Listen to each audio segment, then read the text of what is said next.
আপনারা দেখছেন true news Bangla. আমি রাজন গুহ।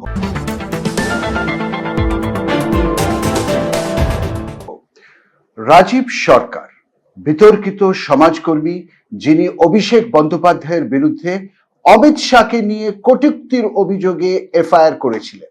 আজ প্রায় 3 সপ্তাহ কেটে গেছে, এখন পর্যন্ত সেই মামলার কোনো অগ্রগতি হয়নি। রাজীব বাবু, ট্রু নিউজ বাংলার সাথে কথা বলার জন্য অনেক ধন্যবাদ। আপনি দুটো এফআইআর করেছিলেন। সবার আগে আপনি এফআইআর করেছিলেন অমিত শাহর বিরুদ্ধে নির্বাচনের আগে যে কটূক্তি করেছিল অভিষেক বন্দ্যোপাধ্যায় তাকে নিয়ে। কিন্তু দেখুন, আজ 3 সপ্তাহ হয়ে গেছে, অভিষেক গ্রেফতার হয়নি। আর যখন এফআইআর হয়েছিল তখন মিডিয়াতে খুব হৈ হৈ পড়ে গেছিল, এই গ্রেফতার হবে আজ কাল পরশু, এবং রাতারাতি আপনি সেলিব্রিটি হয়ে গেছিলেন যে আপনার কেসে অভিষেক গ্রেফতার হবে। গ্রেফতার হচ্ছে না কেন? আমার কেস প্রথমে গেছিল বাগুইআটি থানায়। বাগুইআটি থানা থেকে সেই কেস প্রায় দিন 15 মতো সময় নিয়ে পরে গেছিল বিধাননগর সাইবার ক্রাইমে।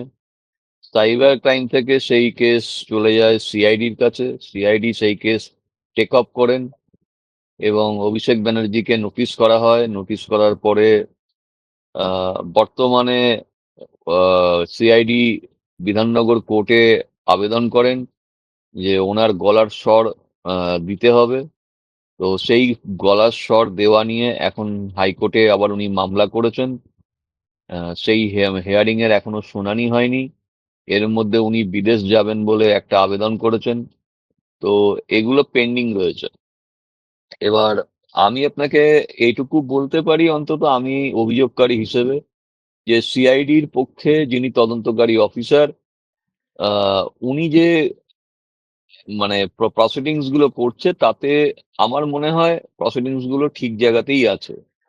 এবার আইনের কতগুলো জটিলতা থাকে, হয়তো সেই জটিলতার জন্যই ওনার বিষয়টা এখনো দেরি হচ্ছে। গ্রেফতার হবেন কি হবেন না এটা তো ডিপেন্ড করবে কোর্টের মাধ্যমে, কারণ আইনে কি উঠে আসবে, তদন্তে কি উঠে আসবে, সেই সবের জন্য আমরাও অপেক্ষা করছি। আগামী 8 তারিখ ওনার গলার স্যাম্পেল দেওয়ার কথা, কিন্তু ইতিমধ্যেই উনি আবার এই স্যাম্পেল যাতে না দিতে হয় তার জন্য উনি প্রথমে একটি জাজের ঘরে আবেদন করেছিলেন। সেখান থেকে সেটি ট্রান্সফার হয়ে আপাতত ওটা প্রধান বিচারপতির এজলাসে শুনানির জন্য অপেক্ষা করছেন। বা সেটা মনে হয় এই মুহূর্তে আমাকে যা খবর, যে সৌগত ব্যানার্জি, জাস্টিস সৌগত ব্যানার্জি ভট্টাচার্য, সরি হ্যাঁ সৌগত ভট্টাচার্য হবে, জাস্টিস সৌগত ভট্টাচার্যের ঘরে ওটা আগামীকাল মনে হয় অভিষেক ব্যানার্জির পক্ষে মেনশন করা হবে। তারপর কি শুনানি হয় সেটা আমরা অপেক্ষা করব। 8 তারিখে বিধাননগর কোর্টে অভিষেক ব্যানার্জির একটি ওনার গলার স্বর দেওয়া, মানে ভয়েস রেকর্ড করার কথা। জানি না উনি আসবেন কিনা। এবার গ্রেপ্তারের প্রসঙ্গটা সেটা সম্পূর্ণ প্রশাসনিক বিষয়, পুলিশের বিষয়। পুলিশ যেভাবে করবে সেটা করবে। আমি তো অভিযোগ করতে পারি, এর বাইরে তো আর কিছু করতে পারি না। রাজীববাবু, কেন দরকার অভিষেকের ভয়েস? অভিষেক বলছে আমি তো বলেছি, আমি মানছি, এটা আমার আওয়াজ। যদি আমি না মানতাম তখন প্রমাণ করার জন্য আমার ভয়েস স্যাম্পল দরকার হতো। সে বলছে যে আমি যখন বলেছি কেসটা এগোন, আমার ভয়েস স্যাম্পল নেওয়ার দরকার নেই। এটা হয় না। তার কারণ হচ্ছে আমি যদি কাউকে মার্ডার করি, তো মার্ডার করে আমি যদি পুলিশের কাছে গিয়েও বলি যে আমি কোনো ব্যক্তিকে মার্ডার করেছি, তো তারপরেও সেটা ইনভেস্টিগেশন হয় এবং আমাকে মার্ডার করার ওয়েপন এটাও আমাকে জমা দিতে হবে। তার সঙ্গে এভিডেন্স লাগে, তার ফরেনসিক লাগে। তো সেগুলো একটা প্রসিডিওর। ঠিক তেমনি এই এই মামলাতে, ডিজে মামলাতে, যে উনি যে কথাগুলো বলেছেন, উনি ইনভেস্টিগেশনে এসেছেন। উনি প্রথমে একটি মানে বিদেশ যাবার যে পিটিশনটা উনি হাইকোর্টে, কলকাতা হাইকোর্টে উনি করেছেন, সেইখানে উনি বলেছেন যে আমি তার বিরুদ্ধে মিথ্যা অভিযোগ এনেছি এবং আমার অভিযোগ সম্পূর্ণ ফেব্রিকেটেড। আবার উনি যখন গলার স্বরের বিষয় নিয়ে উনি যখন আদালতে আরেকটি পিটিশন করেছেন এই কলকাতা হাইকোর্টে, সেখানে উনি বলেছেন যে হ্যাঁ আমি তো স্বীকার করে নিয়েছি এটা আমার গলার স্বর। তাহলে প্রশ্ন হচ্ছে একই ব্যক্তি দুটি পিটিশনে দু রকম কথা বলেছেন। তাহলে এখানে তো ওনার বক্তব্যই মানে নিজেই নিজের বক্তব্যকে খণ্ডন করেছেন। তো এটা ন্যাচারালি ওনার গলার স্বর কিনা সেটা আইনত তো প্রমাণ করতে হবে। তো আইনত প্রমাণ করতে গেলে ওনাকে গলার স্বর দিতেই হবে। সেখানে আর দ্বিতীয় কোনো রাস্তা নেই। এটা আইনের প্রসিডিওর। এখানে উনি বললেন কি না বললেন তাতে কিছু আসে যায় না। রাজনৈতিক বিশ্লেষকদের একাংশের দাবি যে অভিষেক বন্দ্যোপাধ্যায়ের সেটিং হয়ে গেছে। এই পরিস্থিতিকে আপনি কি, আপনার কি মনে হয়, কি হয়তো যদি সেটিং হয়ে গিয়ে থাকে আপনি কি অযথাই লড়াই চালিয়ে যাচ্ছেন? দেখুন, সেটিং কোথাও তো একটা অবশ্যই আছে। এটা আমারও মনে হয়েছে। একদম যে মনে হয়নি এ কথাটা আমি বলবো না। ঠিক তার বলছেন। কারণ হচ্ছে, এবং হ্যাঁ, এবং তার কারণ হচ্ছে আমি যখন যখন অভিষেক ব্যানার্জিকে এই ডিজে মামলাতে ভবানী ভবনে ডাকা হয়েছিল সেদিনকে আমি গেছিলাম। তো আমি যখন গেছিলাম তখন দেখে মনে হচ্ছিল ভবানী ভবনের ভিতরে যা পরিস্থিতি ছিল আমি নিজে চোখে তো দেখেছি। সেটা দেখে মনে হচ্ছিল যে আমার ভারতবর্ষের আমাদের রাজ্যের কোনো এমপি ওখানে এসেছেন সেটা নয়। মনে হচ্ছে যেন বাইরের কোনো যুবরাজ এসছেন, যুবরাজ এসছেন। যুবরাজও ঠিক নয়। আমাদের আমাদের দেশের প্রধানমন্ত্রী বা আমাদের গৃহমন্ত্রী এসেছেন ও সাক্ষ্য দিতে, যেখানে পুলিশ দৌড়াদৌড়ি করছে, পুলিশ এসকর্ট করে তাকে নিয়ে যাচ্ছে। একজন অপরাধী, তার ভিতরে একজন অভিযোগ রয়েছে। তো সেই অভিযোগের ভিত্তিতে আমি একজন অভিযোগকারী, আমি যখন ভিতরে ঢুকেছি আমাকে আমি আমি পুলিশকে বলছি যে আমার শরীরটা অসুস্থ, আমি একটু লিফট ব্যবহার করতে পারি? উনি বলছেন না, এখন ব্যবহার করা যাবে না, আপনাকে সিঁড়ি দিয়ে যেতে মানে হবে, আর না হলে পুলিশ পিছন দিক দিয়ে আপনাকে ঘুরে বলছে? যান। পুলিশ আচ্ছা। আমাকে ভিতরে ভবানী ভবনের নিচে বলছেন, এবং একতলার লিফট দাঁড় করানো রয়েছে, যে আমাদের যুবরাজ আসবেন, ওনারা লিফটে করে ওঠাবেন। তার জন্য যে লিফট নিচে দরজা খুলে পুলিশ দাঁড়িয়ে আছেন। আরো মজার কথা, যখন আমি গেট দিয়ে ঢুকে, যেখানে গেট পাস করানো হয়, সেখানে আমি গিয়ে বলছি যে আমি এরকম দেখা করব, আমার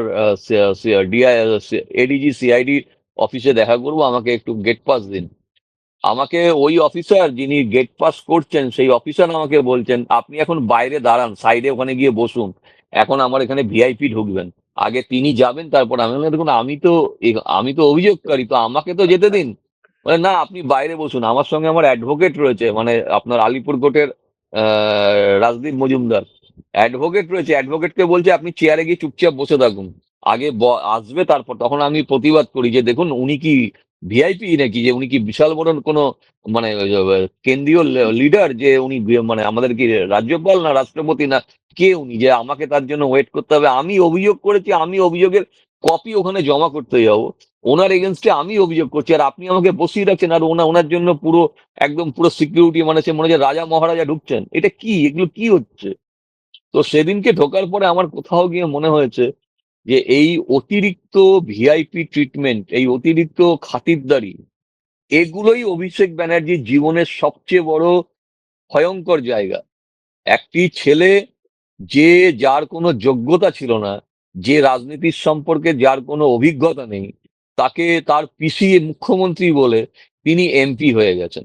তার তার যদি পিসি যদি আজ মুখ্যমন্ত্রী না থাকতেন, তাহলে তার একটা কাউন্সিলরের টিকিট যুক্ত না।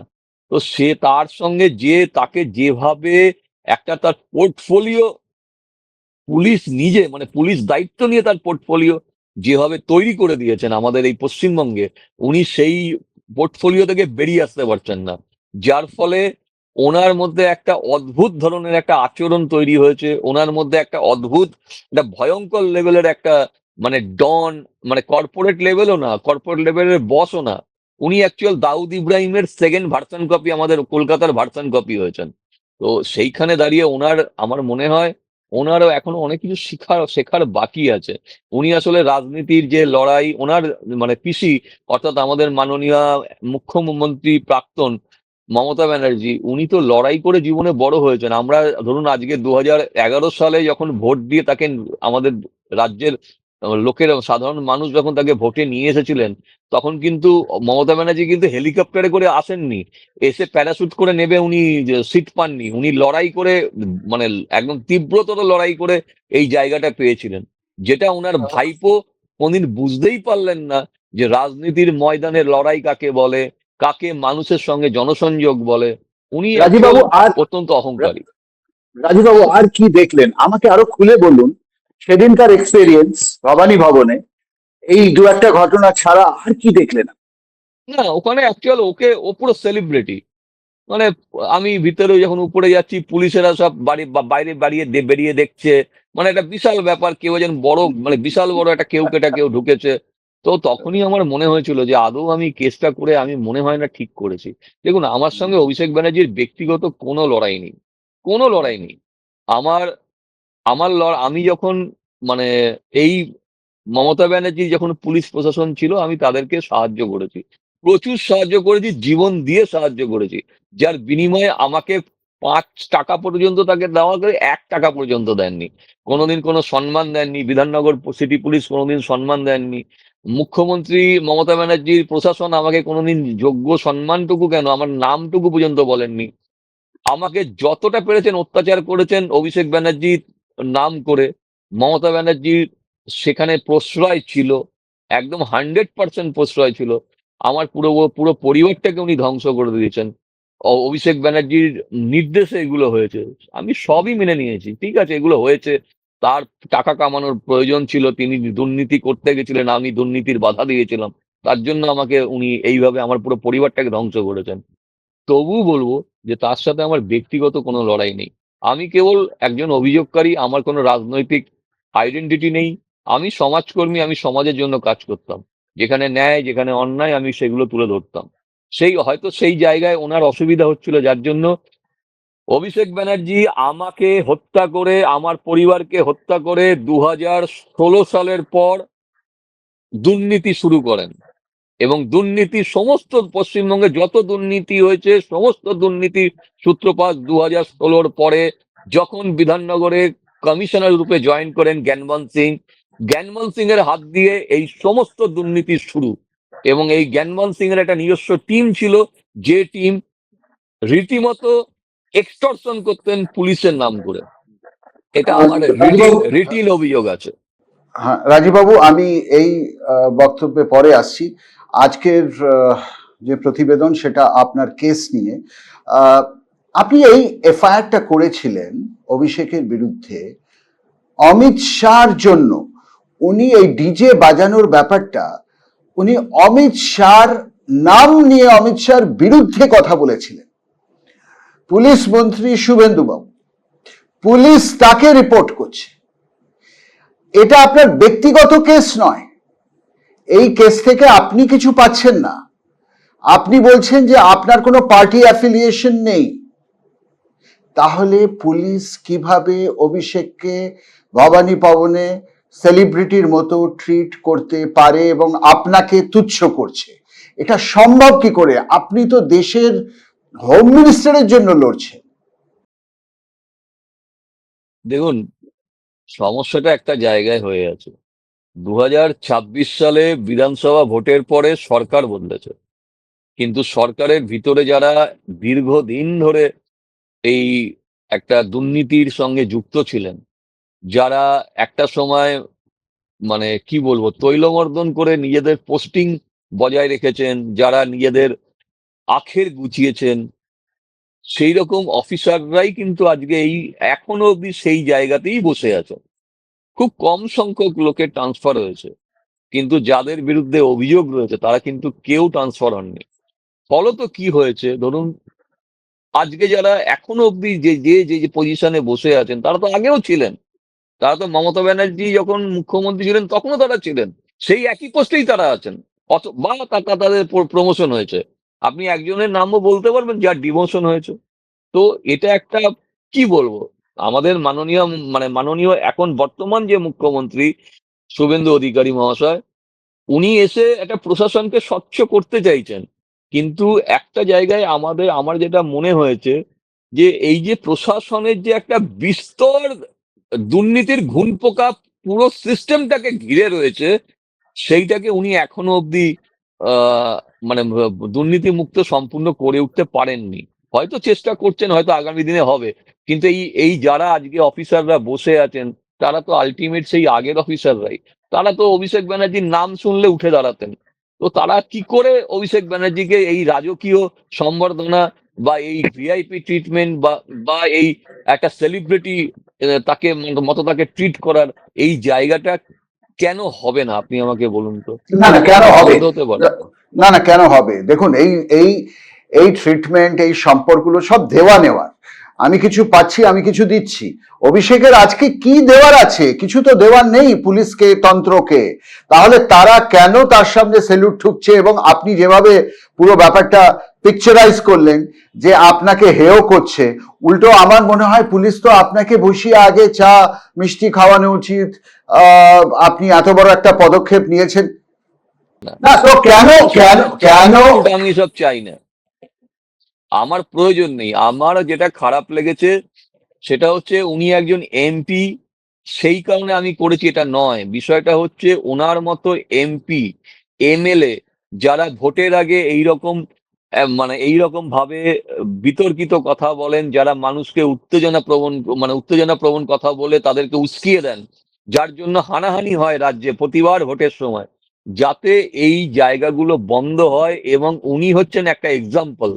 ওনাকে দিয়ে এই সমাজে একটা বার্তা পাঠানো যে কেউ ভোটের সময় কেন রাজনৈতিকভাবে কোনো রকম কোনো বেয়াদপি কথাবার্তা বললে তার এই পরিণতি হয়। এটা হচ্ছে আমার লক্ষ্য। আমার লক্ষ্য উনি একজন দেশের স্বরাষ্ট্রমন্ত্রী, যিনি সম্মানীয় একটা সাংবিধানিক পদ, তার সম্পর্কে তাকে উনি যে ভাষায় কথা বলেছেন এটা উনি বলতে পারেন না, কারণ তিনিও জনপ্রতিনিধি।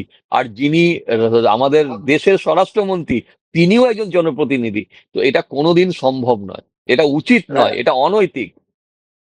আচ্ছা রাজীববাবু, আপনি কি মুখ্যমন্ত্রীর সাথে যোগাযোগ করতে পেরেছেন? ওনাকে কি বলেছেন আপনার এই এক্সপিরিয়েন্সটা, যেটা আমাদের আজকে বলছেন ভবানী ভবনের মধ্যে পুলিশের একতরফা ব্যবহার, এটা কি আপনি শুভেন্দু বাবুকে কমিউনিকেট করতে পেরেছেন? না না, আমি এসব কথা বলতে যাইনি, কারণ আমার এটা খুব দুঃখ লেগেছিল। আমি যখন দেখেছিলাম যে মানে আমি যেহেতু এটা ছেঁড়া জামা কাপড় পরে গেছি, জুতোয় কালি কালি নেই, আমার রং রং চটা জুতো, জামা প্যান্টের মানে অগোছালো জামা কাপড়, তো হয়তো তারা আমাকে ভিখিরি ভাবে হয়তো আমাকে সেই জায়গাটা দেননি। আর উনি একটা কালো গাড়িতে কয়েক কোটি টাকা দামের গাড়িতে উনি আসা যাওয়া করছেন। ওনার সিকিউরিটি ব্যাপার, ওনার একটা বিশাল ব্যাপার, বিশাল মানুষ, গেট থেকে তাকে পুলিশের অফিসাররা এসকর্ট করে নিয়ে যাচ্ছে। আমি জানি না উনি উনি হাজিরা দিতে এসেছিলেন নাকি উনি কোনো বক্তৃতা দিতে এসেছিলেন, আমার এটা জানা নেই। কিন্তু আমি এখানেও আরেকটা কথা বলবো, এই ডিজে কেসে যে আইও তদন্ত করছেন তিনি আপ্রাণ চেষ্টা করছেন, এবং এডিজি সিআইডি সত্যিই পুরো ভালো কাজ করেছেন, কারণ তিনি তদন্তটা তদন্তের মতো করেছেন। এবার রইলো দেখুন, পুরোটা তো হয়তো অনেকে জানেনই না যে নিচে এইরকম ঘটনা ঘটেছে, বা হয়তো জানেন। আচ্ছা আচ্ছা রাজীববাবু, পরের পয়েন্টে আসা যাক। আপনি যে ধারায় এফআইআর করেছিলেন, অনেক আইনজীবীদেরই মত এই ধারায় গ্রেফতার হলেও আদালত দীর্ঘদিন অভিষেককে জেল হেফাজতে রাখবে না। তা সত্ত্বেও কেন এই ধারা, মানে এই ধরনের অভিযোগ বেছে নিলেন? কারণ আমার যতদূর ধারণা, আপনি দীর্ঘদিন ধরে অভিষেকের ব্যাপারে অনেক ইনভেস্টিগেশন করছেন, এবং আপনি অভিষেক ব্যানার্জির ব্যাপারে অনেক খুব গম্ভীর, সিরিয়াস তার দুর্নীতির ব্যাপার জানেন, যেগুলো যদি নিয়ে আপনি ফাঁস করতেন তাহলে বড় কেস বনতো। সব ছেড়ে দিয়ে সব ছেড়ে দিয়ে আপনি এত ছোট কেসে হাত বন্ধ করতে গেলেন কেন? দেখুন, এটা হাতগন্ধের বিষয় না। আমি জানি আমি জানি যে ওনাকে এই কেসে অ্যারেস্ট করা যাবে না, বা গেলেও হয়তো খুব বেশি হলে মানে 7 দিনও থাকবেন কিনা আমার খুব সন্দেহ আছে। বিষয় এটা নয়, বিষয় হচ্ছে আমাদের 2017 সালে, এই 2016 সালে নতুন সরকার আসার পরে পুলিশ কমিশনার হয়ে এসেছিলেন জ্ঞানমোহন সিং, তাকেও কিন্তু জেলে যেতে হয়েছিল। এই প্রেসিডেন্সি জেলেই উনি ছিলেন, এবং সেটাও কিন্তু একদিনের জন্যই। ঠিক তেমনই ওই একদিনের জেল খেটে আসা যেমন একটি কালো দাগ।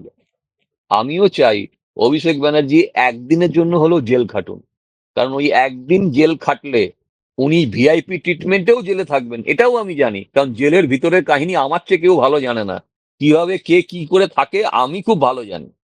তো সুতরাং উনি জেল খাটছেন মানে চাদর পেটে মাটিতে শুয়ে থাকবেন, এটা কোনোদিন হবে না।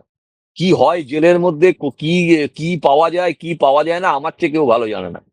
তো উনি কিভাবে থাকবেন সেটাও জানি, কিন্তু উনি জেলে যান, একদিনের জন্য হলেও উনি জেলে যান। এটা আমার মানে আমাদের রাজ্যের মুখ্যমন্ত্রী মাননীয় শুভেন্দু অধিকারী মহাশয়ের কাছে আমার হাত জোড় করে অনুরোধ যে ওই অভিযুক্ত অভিষেক ব্যানার্জিকে একদিনের জন্য হলেও জেলে পাঠান। এটা খুব প্রয়োজন সমাজের স্বার্থে, অন্য কোনো কিছু নাই, এর মধ্যে কোনো রাজনীতি নেই, কোনো রকম কোনো কিছু নেই।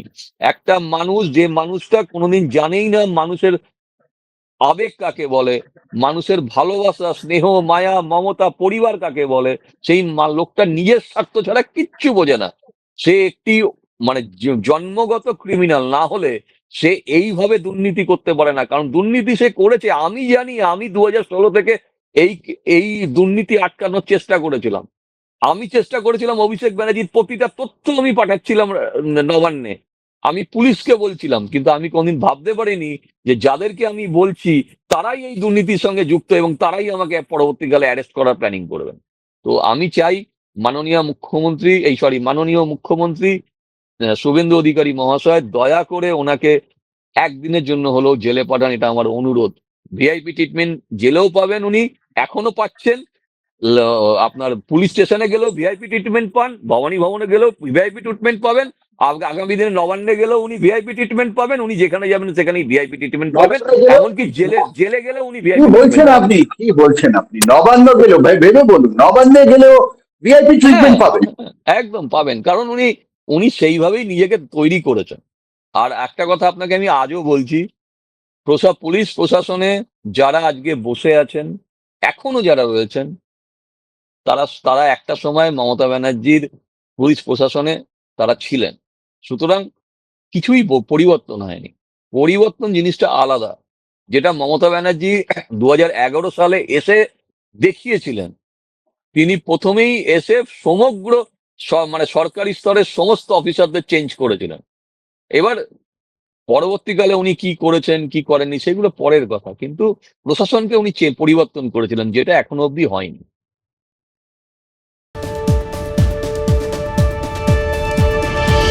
আচ্ছা, আপনি এই যে কথাটা বললেন, নবান্নে গেলেও ভিআইপি ট্রিটমেন্ট পাবেন, একটু খুলে বলবেন? না দেখুন, এটা খুলে বলার কিছু নেই। যে মানুষ যে মানুষ আপনার মানে পুলিশের সদর দপ্তর ভবানী ভবনে গেলে ভিআইপি ট্রিটমেন্ট পান, সেই মানুষ নবান্নে গেলে পাবেন না, এটা এটা এটা আপনি না মানার কোনো জায়গা আছে? এটা স্বাভাবিক। সেখানেও পুলিশের লোকেরা এসকর্ট করে তাকে উপর অব্দি নিয়ে যাবে। কিন্তু সেখানে তো শুভেন্দু বাবু আছে। তাতে কি হয়েছে?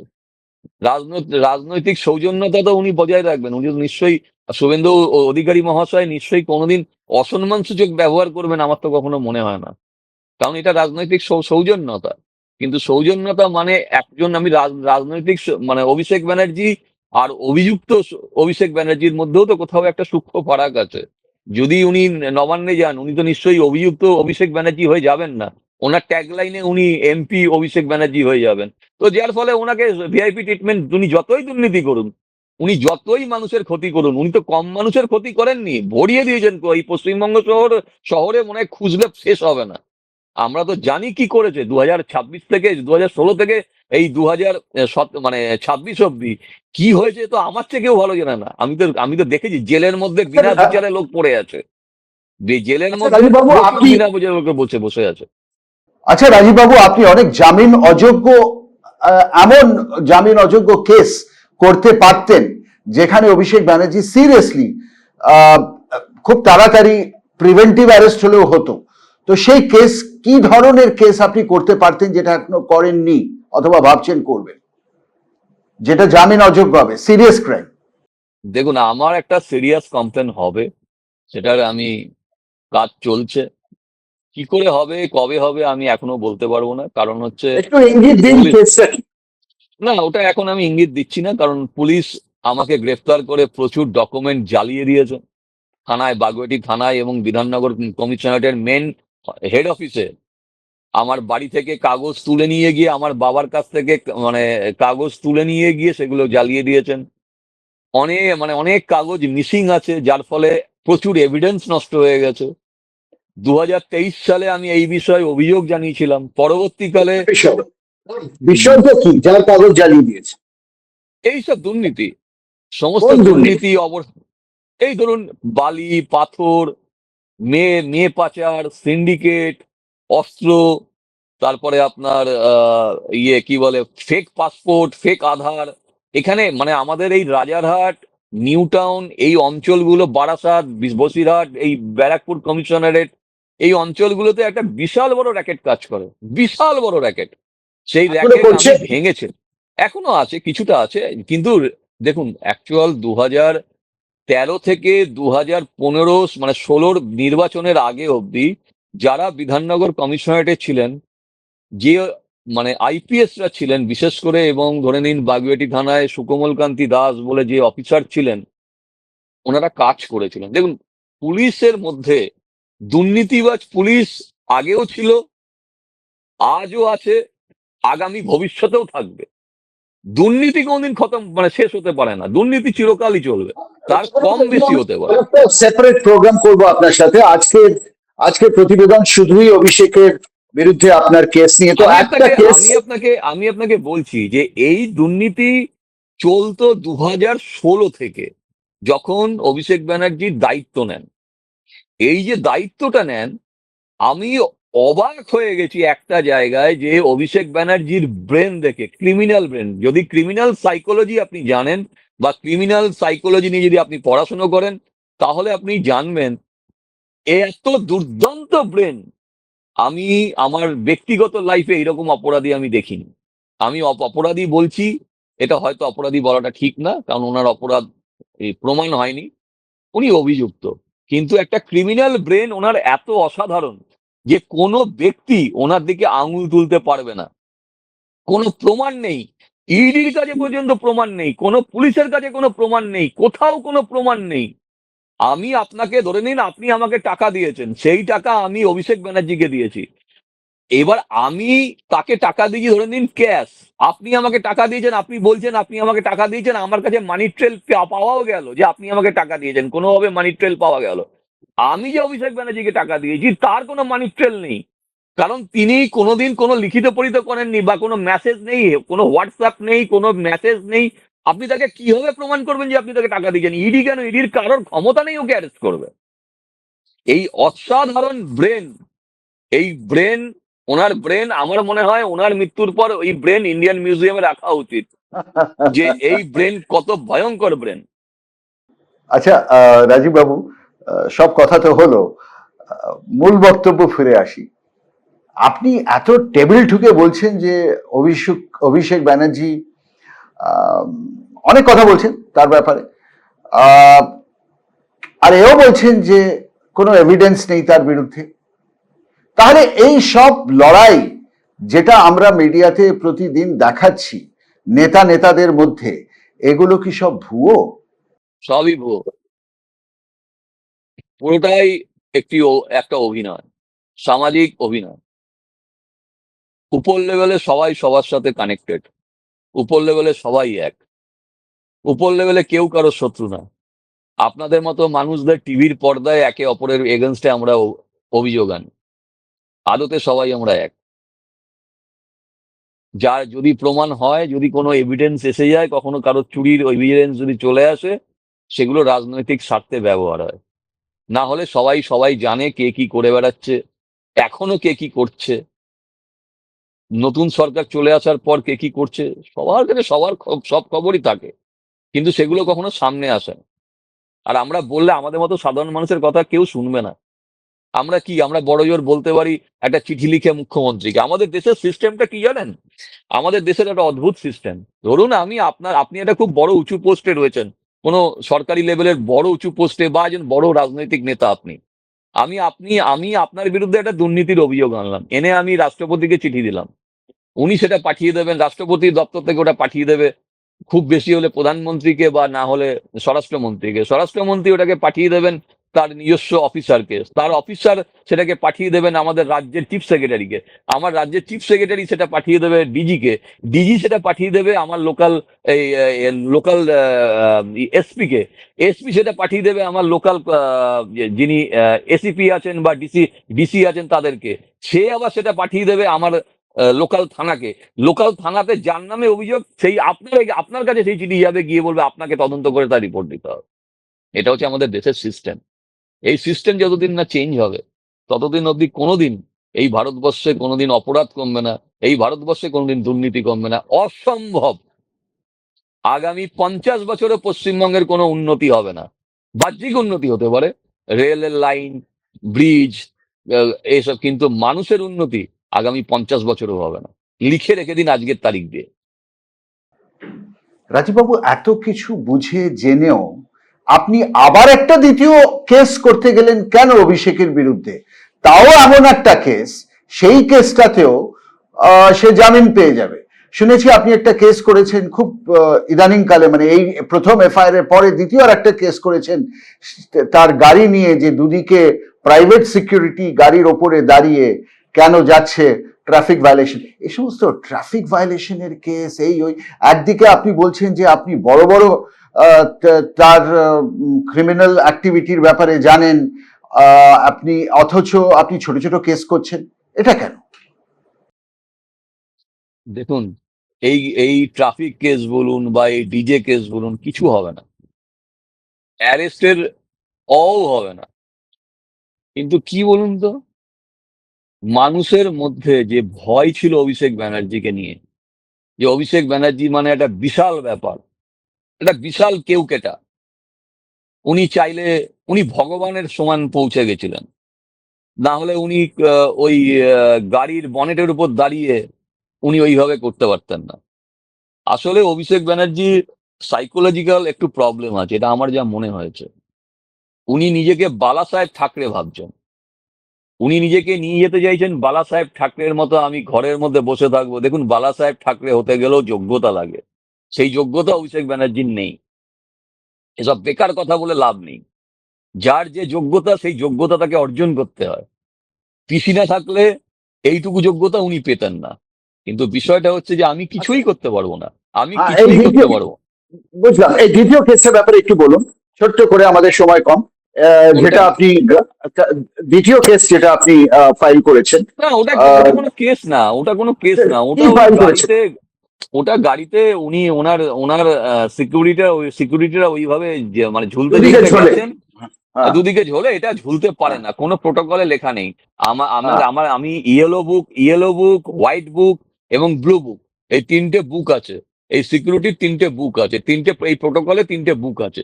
এই 3টে বুকের কোথাও বলা নেই সিকিউরিটিটা এইভাবে ঝুলতে পারে। ঝুলতে পারে তারাই যদি এনএসজি কমান্ডো থাকে, যদি উনি জেড প্লাস এনএসজি কমান্ডো যদি উনি পেতেন, এনএসজি কমান্ডোরা ওইভাবে ঝুলতে পারেন, এটা রাইট আছে। এইবার উনি বলছেন যে এটা আমার দায়িত্ব না, এটা director of securities West Bengal এটা করেছে। এবার West Bengal director of securities West Bengal যিনি ডিজি আছেন, তাহলে তিনি জবাব দিন কোর্টে যে হ্যাঁ আমরা ওনাকে অর্ডার দিয়েছিলাম এইভাবে যেতে হবে, তাহলে কাউকে তো দায়ভার নিতে হবে। সব থেকে অদ্ভুত লেগেছে যে উনি কলকাতা শহরে এইভাবে ঘুরে বেরিয়েছেন, কলকাতা পুলিশের ট্রাফিক ডিপার্টমেন্টের এতগুলো ক্যামেরা রয়েছে, ওনারা আমাকে জিজ্ঞেস করছেন নোটিশ পাঠিয়ে যে আপনি আমাকে এক্সাক্ট ডেট বলুন। আমাকে কালীঘাট থানা আমাকে নোটিশ পাঠিয়ে বলছে আপনি আমাকে এক্সাক্ট ডেট বলুন। মানে এটা অদ্ভুত ব্যাপার, লাইভ যারা দেখাচ্ছে রাজীব বাবুর সমস্ত কথা চ্যানেলে। শুনছেন তারা হয়তো আমাদের ভিডিও প্যাকে দেখতে পাচ্ছেন, আমরা এই ছবিগুলো চালাচ্ছি এই মুহূর্তে। যে না, কেসটা রাজীব বাবু করেছেন আমার তার ভিডিও আমার প্যাকে। অদ্ভুত আমার অদ্ভুত লাগছে যে কলকাতা পুলিশ আহ, মানে দেখতে পাচ্ছেন, ওপেন চ্যানেলে লাইভ দেখানো হচ্ছে প্রত্যেকটা চ্যানেলে যে ওইভাবে গাড়িতে করে যাচ্ছেন। একটা কোনো মানে তা আমাকে তা এখন বলা হচ্ছে আমাকে সেই ডেট ডেট দিতে, অথচ সেটা সেটা তাদের রেকর্ডেই রয়েছে। প্লাস আপনাকে আরেকটা কথা বলি, এয়ারপোর্ট থেকে বাড়ি ফেরার পথে অভিষেক ব্যানার্জির কনভয় একটি বাসকে ধাক্কা মারে, সেটা লাইভ দেখানো হয়েছিল। তার এগেনস্টও লালবাজার কোনো অ্যাকশন নেয়নি, কারণ লালবাজারে এমন একজন অফিসার আইপিএস রয়েছেন যিনি ওনার কেনা গোলাম। আমি আপনার নাম বলছি না, আমি আপনাকে বলছি ট্রাফিক ডিপার্টমেন্টে এমন একজন আইপিএস অফিসার আছেন যিনি ওনার কেনা গোলাম। তিনি কি সেটা করেছেন সে আমি জানি আর না। সেটা বিজেপির সরকার জানে, হ্যাঁ, আমার নিজের অভিযোগ জেনেও, আছে তার সম্পর্কে, তার আর সেটা সম্পর্কে জেনেও তার বিজেপি সম্পর্কে সরকার। একদম তার সম্পর্কে আমার লিখিত অভিযোগ আছে।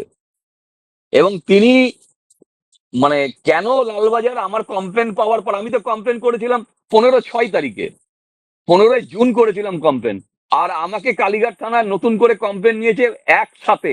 তাহলে 15 জুন থেকে 1/7, এর মধ্যে আপনার লালবাজার কেন অ্যাকশন নিল না? কেন নিল না?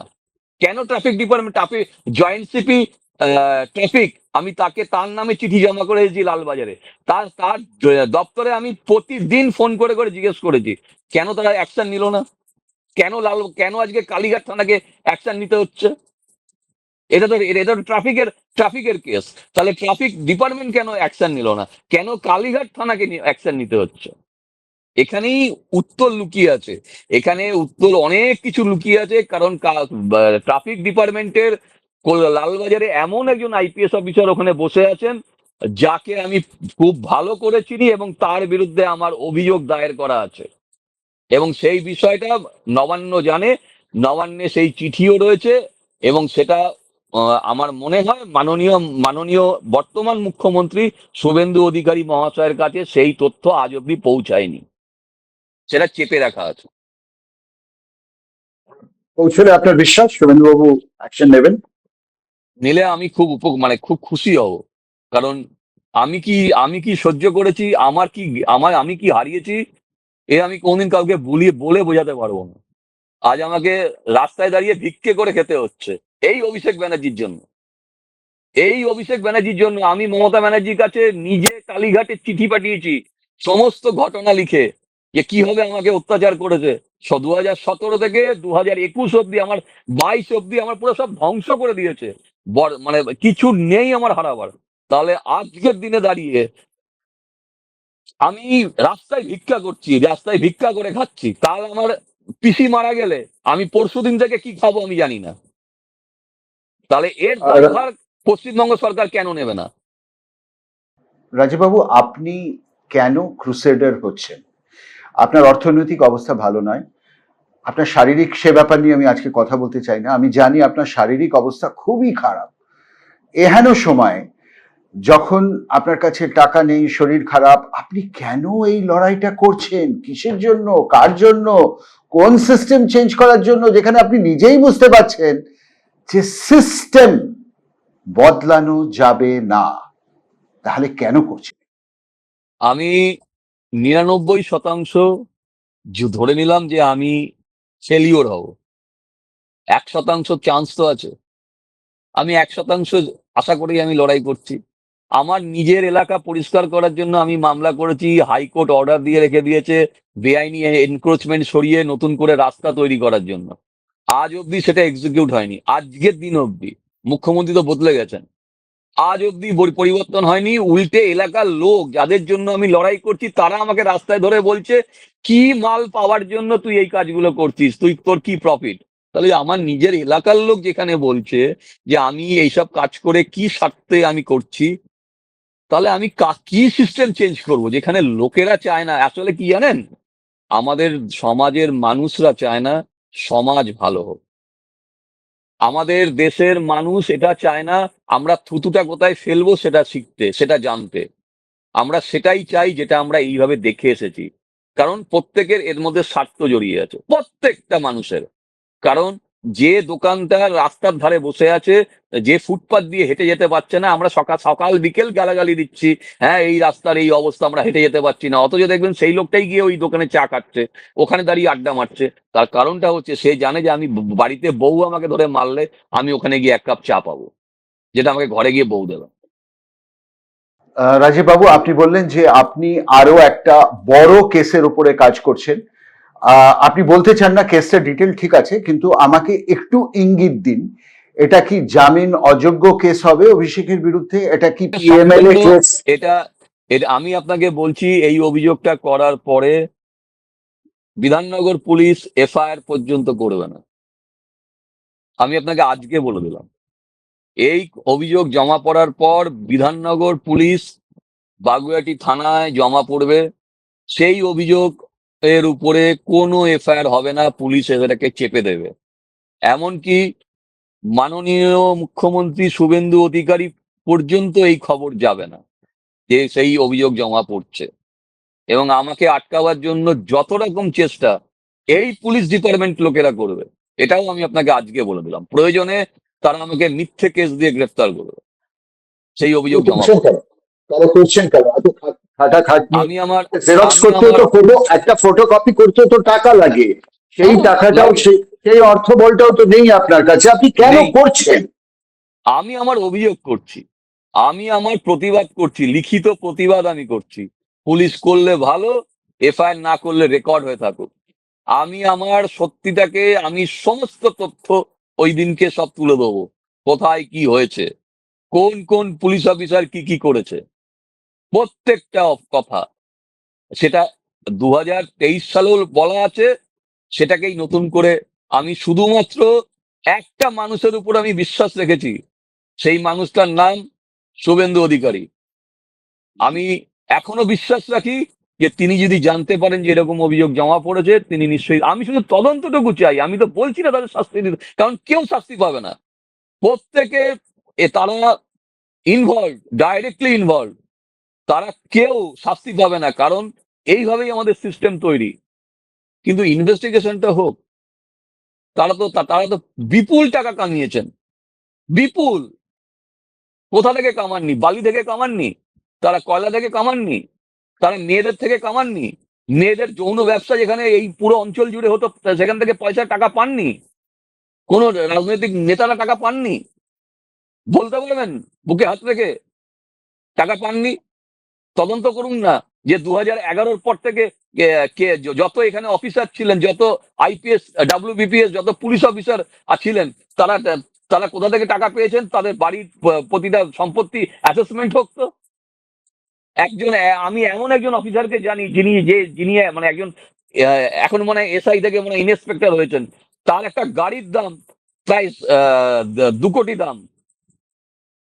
কি করে তিনি সেই গাড়িটা চড়েন? তিনি তো একজন পুলিশের সাধারণ একটা এসআই হবে, ইন্সপেক্টর বড় জোর। এগুলো কোনোদিন সামনে আসে না, কারণ পুলিশ প্রশাসন কখনো চায় না। এটা একটা সিস্টেম, এটা একটা রাজীববাবু, অদ্ভুত সিস্টেম। আপনার সাথে অনেক কথা আরো বলার আছে, আর একটা প্রতিবেদন করব আর একদিন, আমাদের সময় খুব কম। আমার শেষে দুটি ছোট্ট প্রশ্ন আছে, সময় কম বলে ছোট করে জবাব দিন। এক, নির্বাচনের হেরে যাওয়ার পরে অভিষেক বন্দ্যোপাধ্যায় কিংবা তার পরিবার থেকে কিংবা টিএমসি পার্টি থেকে কেউ আপনার সাথে যোগাযোগ করে কথা বলতে চেয়েছিল, যে কোনো কথাই হোক না কেন? না, তা বলতে চাইনি, কিন্তু আমাকে হুমকি তারা দিয়ে যাচ্ছে, এবং এবং আমি কন্টিনিউ হুমকি পাচ্ছি পুলিশের কাছে। আমি সিকিউরিটির জন্য অজস্র বার আবেদন করেছি, হাইকোর্টের অর্ডার আছে, তা সত্ত্বেও আমি সিকিউরিটি ঠিক মতো পাই না। তো দেখুন, যদি বেঁচে থাকি আপনার সাথে আবার কথা হবে, যদি মারা যাই, অন্তত আপনাদের মতো মানুষদের কাছে আমার একটাই অনুরোধ থাকবে যে আমি মারা গেলে অন্তত এই আমার বক্তব্যগুলো সামনে রেখে আপনারা অন্তত প্রশ্ন করবেন সরকারের কাছে। এর বাইরে আমি আর কিছু চাই না। কারোর কাছে আমার কিছু চাওয়ার নেই, কারোর কাছে না। না আমার সরকারের কাছেও কিছু চাওয়ার আছে, না পুলিশের কাছেও কিছু না। আমি সব পুরো সিস্টেমটাকে দেখে এসেছি, এত গভীর থেকে দেখে এসেছি, এবং এত নোংরা জায়গা থেকে দেখে এসেছি। কারণ আমি বিধাননগর পুলিশের জন্য আমি আমার নিজের জীবন জীবন দিয়ে কাজ করেছি। বিধাননগর পুলিশের জন্য যা করেছি কোনো সিভিলিয়ান আগামী 100 বছরে করবে না, কোনোদিন করবে না। তারপরেও পুলিশ আমার সাথে বিশ্বাসঘাতকতা শুধু করেছে না, আমার সাথে মিথ্যাচারিতা করেছে, আমার পুরো পরিবারটাকে শেষ করে দিয়েছে। এর জন্য পুলিশ, বিধাননগর পুলিশের সেই সময় যারা ছিলেন তারা কেউ এই দায়ভার এড়াতে পারেন না পুলিশ প্রশাসন এবং নবান্নের তৎকালীন মুখ্যমন্ত্রী মমতা ব্যানার্জি পর্যন্ত। এবং সেটা রাজীববাবু, কিভাবে হবে আমি প্রমাণ করব। রাজীববাবু, আপনি ভারতীয় জনতা পার্টি, বাংলা বিজেপি থেকে কোনোভাবে সাহায্য পাচ্ছেন? সাহায্য বলতে আমি আর্থিক কথা বলছি না, লিগাল সাপোর্ট, না, না, না, মোরাল সাপোর্ট, না, না, না, না, মরাল আমার সাপোর্ট? না, না, না, দেখুন, আমার থেকে সবাই খুব দূরে থাকে, কারণ আমি অত্যন্ত মানে ভয়ঙ্কর, হয়তো আমি জানি না, আমাকে অনেকে দাউদ ইব্রাহিমের সঙ্গে যোগাযোগ আছে এটা লোকে বলেন, যে আপ টু আমার সঙ্গে নাকি লাদেনও যোগাযোগ ছিল। এরকম অনেক গল্প কথা আমার সম্পর্কে রটে আছে। তো যাই হোক, সেইখান থেকে কোনো মরাল সাপোর্ট আপনাকে কোনো আমি লাস্ট মরাল কথা সাপোর্ট বলি, পেয়েছেন? আমি আপনাকে লাস্ট কথা বলি, সেটা হচ্ছে আপনি যে আপনি কেন্দ্রের আমাকে কাছ থেকে কোনো কেন্দ্রীয় বিজেপির কাছ থেকে কোনো মরাল সাপোর্ট না না পাচ্ছেন? না, আমি লিখিত অজস্রবার লিখিত দিয়েছি। তা কেন্দ্রীয় সরকার আমাকে লিখিত জানিয়েছে যে আমাকে তারা কোনো রকম সিকিউরিটি দিতে পারবে না, লিখিত জানিয়েছে। এরপরে তো আর আর আর কিছু বলা যায় না কেন্দ্রীয় সরকারকে। আর হ্যাঁ, কেন্দ্রীয় সরকার এসে তদন্ত করেছিলেন একটা আমার কোনো কেসে, সেখানে তারা একটা রিপোর্ট দিয়েছিলেন নবান্নে, সেটা নবান্নের চিফ সেক্রেটারি ঘরেই এখনো পড়ে আছে, কিচ্ছু তদন্ত হয়নি। নতুন সরকার আসার পরেও তদন্ত হয়নি, এবং সেটা কোনদিন তদন্ত হবেও না। সে মানে আমাদের মাননীয় মুখ্যমন্ত্রী শুভেন্দু অধিকারী থাকলে হবে কিনা আমি আজও যেটা জানি না। হয়তো হবে, না হলে না হবে, কি আছে। তবে হ্যাঁ, আমার যারা পাশে আছেন তারা কয়েকজন আমার অ্যাডভোকেট, যারা আমাকে বাঁচিয়ে রেখেছেন, আমার জন্য তারা আওয়াজটুকু তোলেন। তারা হচ্ছে, একজন হচ্ছে অরিন্দম সামন্ত, কলকাতা হাইকোর্টের, উনি ইঞ্জিনিয়ারও, প্লাস আছে আপনার অরিন্দম বিট, রাজদীপ মজুমদার আলিপুর কোর্টের, রাজদীপ মজুমদার বিধাননগর কোর্টের, আপনার আছে অর্পিতা ভট্টাচার্য বিধাননগর কোর্টের, আমার সঙ্গে আছেন অনির্বাণ গো ঠাকুরতা আলিপুর কোর্টের, এরকম জয়ন্ত নারায়ণ চট্টোপাধ্যায় আছেন হাইকোর্টের, এরকম কিছু আছেন, যেমন সব্যসাচী চ্যাটার্জি আপনার হাইকোর্টের, বিশ্বজিৎ বলে আছেন, ওনারই মনে হয় জুনিয়র ছিলেন, সেও আছে। তারা আমার জন্য লড়েন, আমাকে একটাই তারা উপকার করেন, আমার এই খরচাটা লাগে না। পুরো খরচাটাই অ্যাডভোকেটরা নিজেরা নিজেদের অর্থ দিয়ে আমার জন্য লড়াই করেন। আমি তাদের কাছে হাত জোর করে সারা জীবন কৃতজ্ঞতা জানাই। আর কৃতজ্ঞতা জানাই যারা ফেসবুকে কিছু মানুষ আছেন, যারা আমাকে ভিক্ষে দেন প্রতি মাসে, যে যা পারেন। কেউ অনেকে 10,000 দিয়েছেন, কেউ 1 লাখ দিয়েছেন, এরকম প্রচুর মানুষ। আমার কিছু লোন ছিল, তারা শোধ করেছেন। আমি তাদের কাছে মানে চিরকৃতজ্ঞ। এর বাইরে আমার রাজ্য সরকার আমার জন্য কি করলো না করলো আমার কিছু আসে না, কারণ কারণ কেউ কিছু করবে না আমার জন্য। সে নবান্নও কিছু করবে না, সেটা আমি জানি। রাজীববাবু, অনেক ধন্যবাদ ট্রু নিউজ বাংলার সাথে কথা বলার। শুধু শুধু অনেক আপনার চ্যানেল থেকে, শুধু আপনার আপনার মাধ্যমে আপনার কাছে একটা অনুরোধ থাকলো, যদি সম্ভব হয়, আপনাদের তো অনেক রকমের যোগাযোগ থাকে, একটু মাননীয় মুখ্যমন্ত্রী শুভেন্দু অধিকারীর কাছে আমার বার্তাটুকু পৌঁছে দিলে আমি অত্যন্ত আপনাকে যে কৃতজ্ঞ থাকবো। কারণ আমি চাই আমার জীবনে যা ঘটেছে সেটা তদন্ত হোক, সেটা সত্যিকারের তদন্ত হোক, ব্যাস এইটুকুই আমি চাই। রাজীববাবু, আপনার আপনার আপনার গলায় অনেক ব্যথা, অনেক দুঃখ। আপনার আহ, আহ, চোখ, কথা বলতে বলছি চোখও ছলছল করে। আমি বুঝতে পারছি আপনি কি মেন্টাল স্টেটে আছেন। আমরা আবার খুব শীঘ্রই আপনার সাথে জুড়বো, আবার কথা বলবো, কারণ অনেক কথা আজকে হলো না সময়ের অপেক্ষায়। অনেক ধন্যবাদ ট্রু নিউজ বাংলার সাথে কথা বলার জন্য। ধন্যবাদ আপনাকে।